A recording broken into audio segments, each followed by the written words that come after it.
Oklahoma is no stranger to extreme weather. Yeah, that's a confirmed tornado. That is definitely, that's it. That is on the ground. But it wasn't just severe storms that told the story of 2025. Hundreds of acres that have burned, that continue to burn. From wildfires that burned across the state. Looks like some post-apocalyptic scenario. To devastating flooding. Everywhere is underwater, pretty much. The last 12 months were full of historic weather moments that changed the lives of many Oklahomans.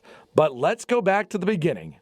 Much like it ended, the year also started with winter weather. In January, a storm brought as much as 9 inches of snow to parts of Oklahoma. I mean, it's super impressive. This is going to take like a week to melt. Scenes like this backup on I-35 were common as winter weather impacted travel. There have been multiple backups on I-35 today, and this is just one more. By early March, that winter weather turned to severe weather.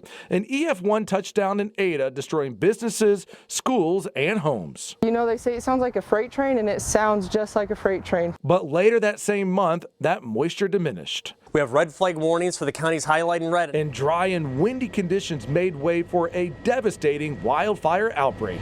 We're seeing fire crews everywhere. The problem is there are so many fires that are burning and so many more that are starting that it's difficult for them to get even an idea of where they need to go. Across Oklahoma, homes and land were destroyed by the flames as Oklahomans were forced to evacuate, leaving their livelihoods behind. This was my life, my life. It was everything to me. 4 people died. More than 200 were injured and over 400 homes were damaged in the outbreak. We got what we could, but it's gone. When the rain did come, it brought more devastation. I hate what I'm seeing here and also what I see in the forecast because the flood threat is really ramping up. In April, heavy rain caused flooding from Logan County, where creeks reached capacity, to Cleveland County, where roads were washed out and vehicles were swept away.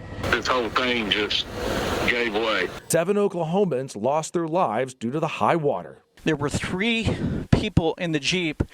They have accounted for 1 of them. 2 of them they have not located yet.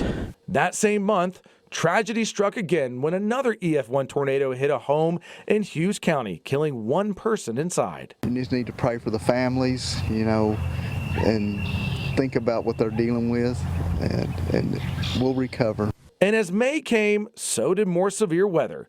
First Alert storm chaser Amanda Benton captured this tornado touching down near Arnett. 1 house in northwest Arnett damaged, outbuildings and oil locations damaged. And even the summer months brought tornado-warned storms, including 4 in the OKC metro at the same time. This is going to be your new tornado warning. And so now we have basically almost the entire metro in a tornado warning.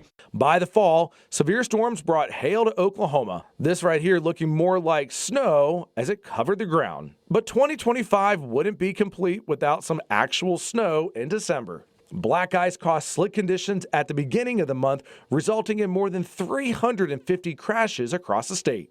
Just days later, more winter weather brought snow to the state. It was just south of the OKC metro that saw the most snow fall.